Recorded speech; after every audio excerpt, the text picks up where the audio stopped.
Hello and welcome back to Yorkshire Railway, and welcome back to, and I can't actually believe I'm saying this because it's been so long, a model railway update. So, if you remember in the last video, I was in the middle of putting the Cork underlay on, and I'm pleased to say that I have not finished it, but I've finished quite a bit of it. So I'll just take you over what I've been doing. So I have the cork going from this section here, and you probably noticed as well that it goes all the way up here, round where the station modules are going to go, into the point work and crossovers, and then up towards the back.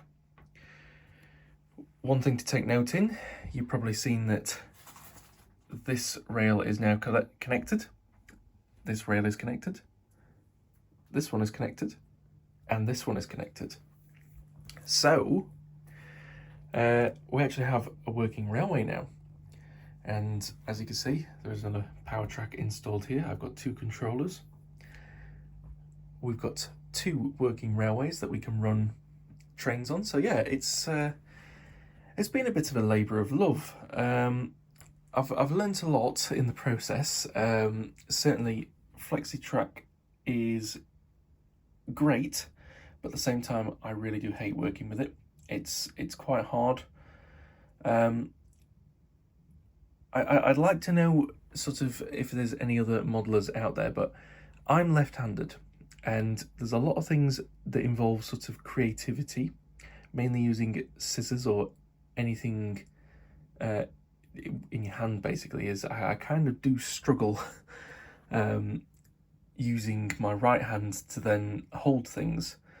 So if I need to hold something and cut it, I prefer to cut with my left hand, but then I struggle holding the other thing properly with my right hand, if that makes sense.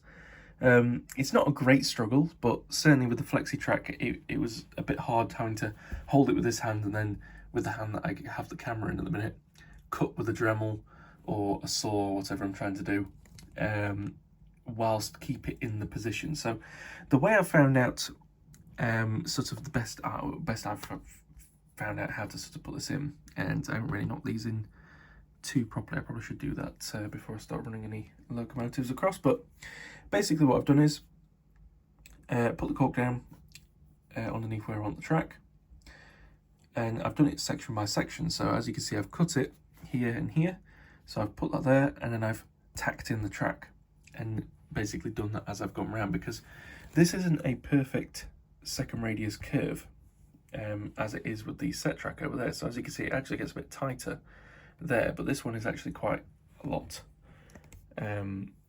less. It's not quite, probably like 2.5, but it's not as tight as full second radius is, just by the nature of how the track is. So yeah, that's been a little bit difficult, but you know, we've got there in the end. Also, for anybody that is listening, I took advice, and I will say it's bad advice, as you can see, I haven't actually cut this bit of cork down yet, but yeah, I took really bad advice, and basically I asked, do you need to glue the cork down before you pin the track down? And I had a few people say yes, it's a lot easier to do it that way, glue the cork down, but the trouble was, it took me ages to get the track how I wanted it, and I really didn't want to take it apart to move it to put the cork down. Granted, yes, it's a lazy way of doing it. So what I decided to do was, I decided to just put the cork down loose. I cut out the bits that I wanted to. You saw that going on in the last video. And I carried on doing that, and I will say, certainly with the FlexiTrack, it's absolutely fine. You can get away doing that. But when it comes to doing the point work and drilling the holes for your point motors, horrendous. Glue it down, leave it, overnight or a few days or whatever you need to do. It'll all be worth it in the end. Glue it down, drill where you need to, because that way, when you start drilling, it isn't going to pull your cork up and try and flip it around all over the place, as it did with mine. So yeah, glue it before you drill it is definitely what I'd say. Certainly, obviously, when it comes to pinning the track down, yeah, it's once the track is pinned down, it will hold the cork in place, and obviously it's going to be glued once the ballast goes on. So yeah, there isn't much in terms of that is too much of a bad issue. But yeah, I will say for working with this flexi track, I found it easier. Have the cork loose. I mean, you could glue it if you already know where you want it to go, but I just found it easier. Cut a little strip, hammer, and then move on to the next section. That way I could curve it round the way that I wanted it, got it hooked up, checked it with the gauge, so that, and I've also ran some coaches along it as well. The coaches in particular are these ones here that go with the Class 800s. They are the longest coach that I have. So they have made it round on the second radius and the third radius. They didn't hit each other. Granted, yes, they're very close together, but I mean, I've only got one of those trains, so it's never going to happen. But they didn't hit each other, so that is the main thing, which means everything else that I have should run around this layout without causing a collision over there. And as you can see, we have a couple of trains already hooked up. So we've got the Class 91 Flying Scotsman, and we've got the Class 68 in the DRS livery with just a mixed freight train. And if I come to my control center with my terrible Hornby controllers, that's hopefully going to start changing soon, but we'll just up that to a nice speed for freight loco. Nothing too slow, but nothing too quick. And then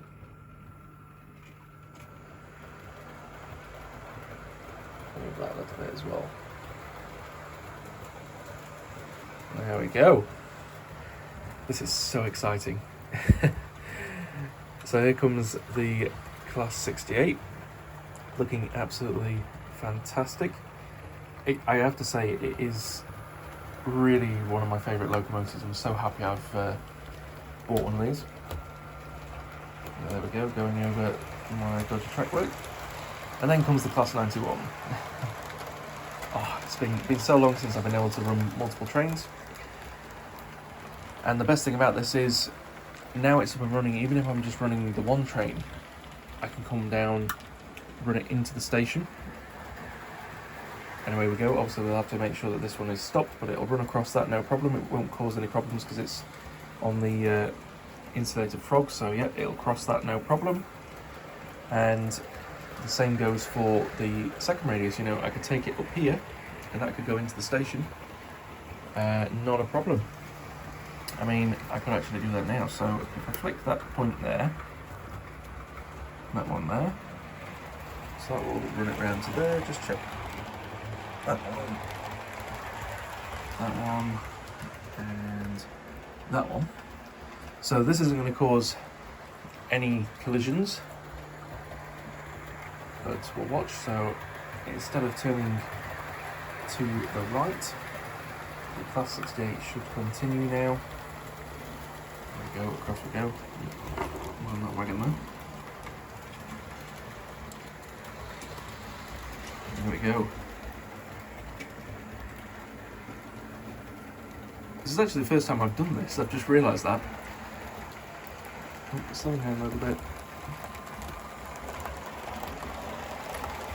There we go.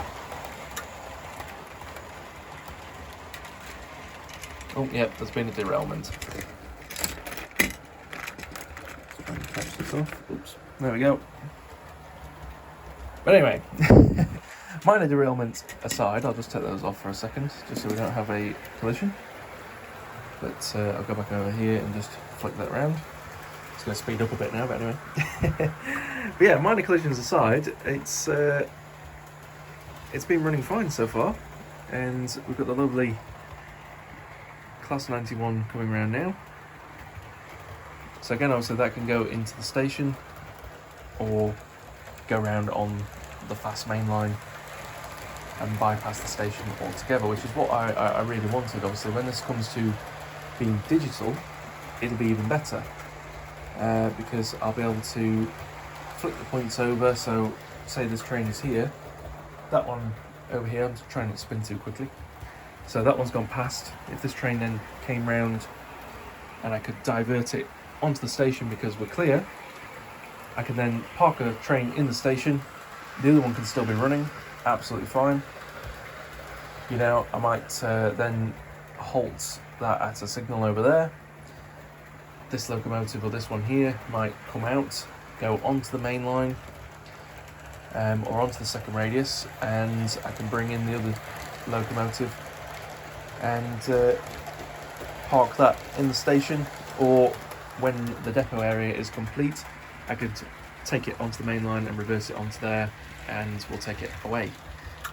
Or when the helix is put in, you know, it could go around, go down the helix, and the way that the helix is sort of going to be designed is I'm hoping to put a section over the top that can be removable. I'm thinking, because I've seen some really nice 3D printed laser cut kits of like a farm. So I'm thinking of probably putting a farm up here and having a little bit more, it's sort of go rural, urbanised, and into that corner, and then we'll have the bridge going across that will sort of symbolise Berwick-on-Tweed. We'll have like the coastal town and harbour in this area. This will be sunk down eventually, and that'll look quite nice. And then the helix should hopefully fit in this corner because there is a bit of a gap, so I can run a point down and it'll go down, essentially just do the third route down here, and that'll make its way under here. Obviously I'll have to get rid of all the boxes before we do that, but that's my plan. But yeah, obviously in the event of a derailment, because obviously there will be one point in that back corner, it would be nice if I could get to that section. So yeah, I'm just going to have the farm it'll be flat, or you know, if there is a raised up area, it'll be isolated to the piece of wood that it will be sitting on. But effectively, yeah, there'll be like a tunnel portal here, tunnel portal there, and what will happen is the train will travel down. It'll go into the tunnel, but say it flicks the point and goes into the helix. It'll go down the helix. You'll not see it come out this end, and you'll see, you know, once that one's parked up, another train can come up from below, and another train will come out that way. You know, basically just to keep a little bit of interest. It's not ideal, obviously, coming on the same line as if there's been a ghost train, but it sort of just symbolises it leaving the scene and it's gone off to pastures new.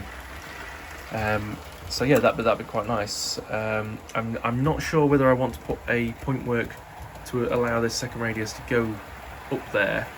So essentially I could come around here, go up, and then reverse it back down the helix. Unsure about that, or even reversing it so I can exit on the third radius. Might be a good idea, but I've got this point here, so I can come down, go onto the main line, and it's literally around the corner. So it's not the end of the world if I don't do that. I don't think I will, just to avoid complications, because this point work can be pretty tricky as it is. It's all seated very well, but yeah, I don't really want to have too much complication with the helix. I'd rather keep it simple, just have the one point and off we go. But let me know what you think. If you think that I should put a extra set of points so I can take the second radius down the helix as well, or essentially what I'll have to do is, as they're running round, I'll have to go onto the main line and then flick it down and either reverse, or essentially I'll send it round that way and it can go all the way round and down the helix that way. So there's ways around it, we'll figure it out. Obviously, you know, a lot of my stock is generally modern image, so I do like the modern image locomotives. I prefer seeing stuff that I can see on the main line or have seen on the main line. That's my kind of jam. But I do have a soft side for steam, and interestingly, I was speaking to my cousin, who is big on trains as well, and he was asking how it's all going on at the modern railway, and he sort of said, like, oh, how many diesel electric locomotives and how many steam locomotives do you have? And I said, I think I've actually got more steam. I've got more modern image locos than I have steam locomotives. And he really likes steam, and he's like, "Oh no, you need to get more steam. You need to get more steam." And so I had a little bit of a count actually, and with my newest purchase, I have 2 more modern image locos than I do steam locos in my collection, which I was quite surprised about. I thought it was a lot less. I thought like I had about probably 1/3 steam, the rest modern image, but yeah, it doesn't seem to be the case. But yeah, I've got a few more coming, so that lead might be taken out because I haven't got many. I haven't got any steam locos on pre-order. I have got 3 Oh, actually no. Hang on a minute. I was going to say 3 locomotives. I shouldn't be saying this. I've got 5 locomotives on order, but 2 aren't coming till late next year, or I think it's early Q4 2025. So it could be early 2026 when they arrive. I've still got to figure out how I'm actually paying for those, but we'll cross that bridge when we come. Essentially ordered them because I wanted to. I've ordered 2 of the same locomotive from the same manufacturer, and I'm quite excited about it because I really like the actual locomotive it is. It's a sort of got a cult following as such, but I've really liked them, and I've seen one in person, and I really wanted them. They fit with the aesthetic of what I'm going for my layouts in terms of rolling stock with the whole Scottish vibes. So yeah, I'm really looking forward to getting those at some point, either next year or early 2026.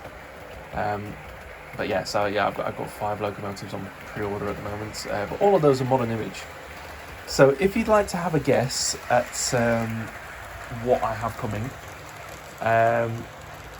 I'll give you a clue as to be they are two manufacturers. There's only 2 manufacturers, and 4 are coming from the same one. That is all I'm going to say. I'm not going to tell you what locomotive it is. I'm not going to tell you what number it is, what livery it is, anything like that. If anybody guesses any right in the comments down below, I will let you know. I will say yes or no. But yeah. But anyway, I hope you've enjoyed this little bit of a ramble and an update, and I hope you've enjoyed the progress. I'm sorry it has been a while, but during the summer, I've been renovating our garden in our house. So the garden when we got it was really it's very clay soil where I come from, so drainage is quite an issue, and with the weather we had the year before, I when we first moved in, the lawn was very patchy, and I was like, oh, it's all right, I'll get some grass seed. Put the grass seed in, it started growing lovely, and then winter came and it rained and it went all patchy again. And the trouble is, obviously, we had the dogs, and with them being cockapoos, when the hair starts getting longer, which everyone likes them longer, I kind of like Obi short. He looks a little bit better short to me, but at the same time he is a cuddly teddy bear when he is long. But the trouble with that is he essentially got mops on the end of his feet, stands in the mud, comes running into the house with it, and the conservatory, the living room was just getting mud on the carpets and on the tiles, and yeah, it was just horrendous. So we had to do like a whole cleaning routine every time that they want to go out for their toilet breaks. So so basically we ended up getting rid of the lawn. I'm going too much into this, but yeah, we got rid of the lawn. I put down a load of gravel, I put some raised beds in so we can have some plants still in the garden. It's not like, a whole concrete jungle, but that way it's more for ease of maintenance, and it's a lot easier with the dog. But the trouble with that is it's taken a lot of my time and a lot of my cash. So everything that I've been doing to this layout has been done on the bare minimum, scraping around. Obviously in between that, I've gone to 2 model exhibitions this year as well, so that has taken a little bit in terms of cash as well. So that's the main reason why there's not really been huge model purchases until really my birthday. I know the Class 91 is an exception to that. I was very lucky to actually be able to have some funds to buy that, and it ended up buying the coaches as well and the DVT, so we'll not gloss over that, but yeah. So yeah, that's why there hasn't really been much in terms of the railway update. But yeah, obviously we're back into November now, so it's full steam ahead in the sheds, and hopefully my aim for realistically the end of, well, I'll probably not say the end of the year, but definitely the end of the winter, is I want to have all the cork down and all the track pinned down. Not necessarily too fussed about starting the helix, but I might put the point in and the bit to take it down in there, so it's in place, and then when it comes time to put the helix, essentially I will cut that corner out, and that's where it'll come up. So yeah, we'll figure it out as it goes.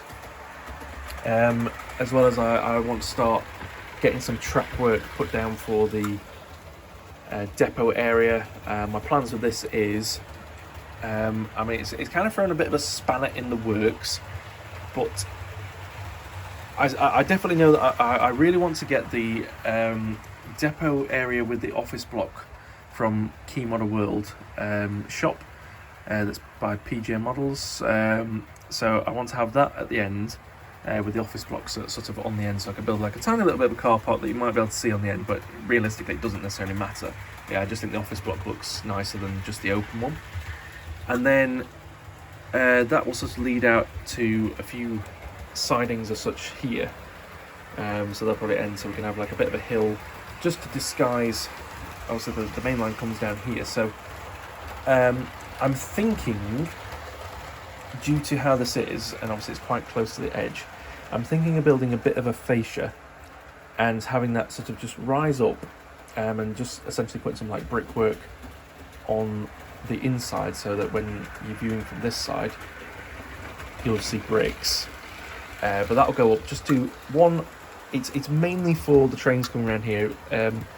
It's quite nice to be able to run them at a little bit of speed, but I am always worried that they're going to fly off the track coming over here. Obviously it's quite flat, it's a nice curve, but it's always something that bears in my mind, because it is a 4-foot drop to the floor, and I've already had one model wrecked. That was by Obi, jumping up.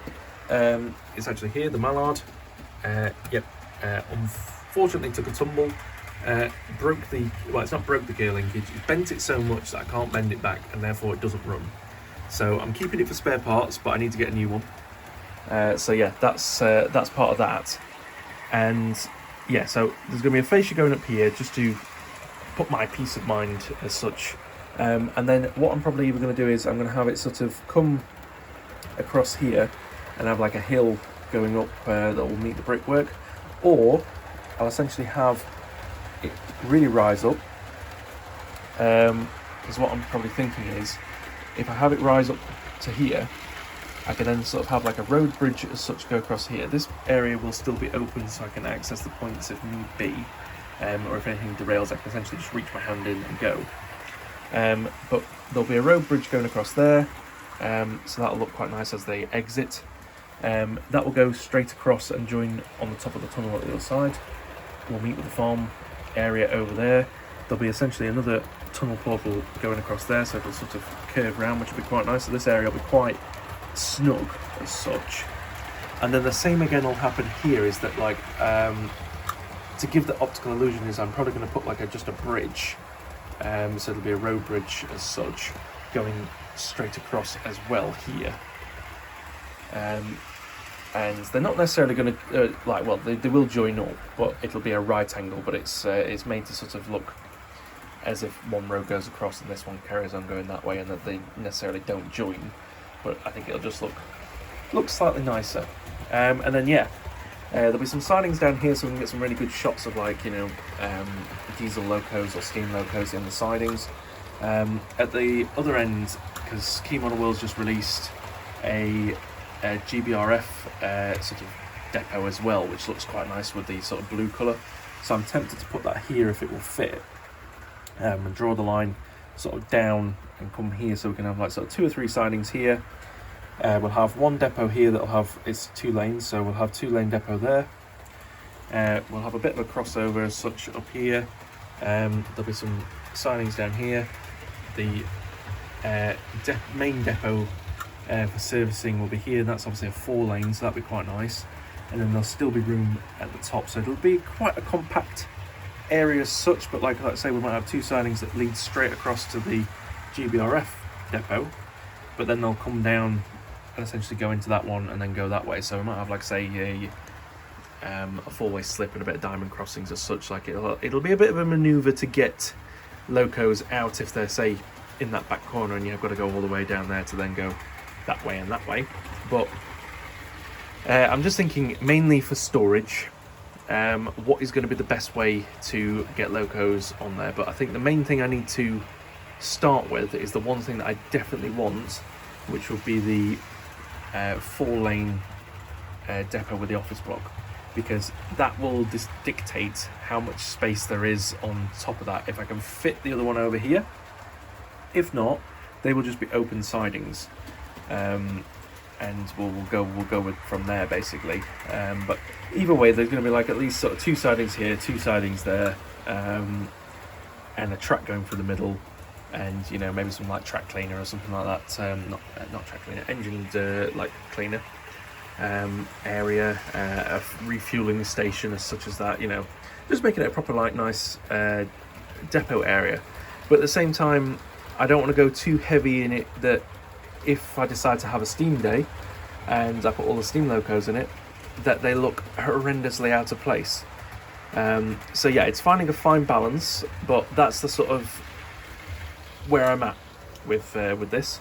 So I have a plan, but we'll figure it out as we go. But yeah, in the meantime, it is really nice to have 2 locos running at the same time. And I hope you've enjoyed this update. I'm sorry it's been a bit rambly, but yeah, obviously I've got a lot on my mind. I've been constantly in doing the garden. I've been constantly, you know, thinking of ideas about what I want to do. So yeah, it's a work in progress still, but we're getting there. I'm really happy with the progress that I have made just in the last couple of weeks. But yes, I will not take up any more of your time. So if you've enjoyed this video, don't forget to hit the thumbs up. Drop a comment down below if you wish.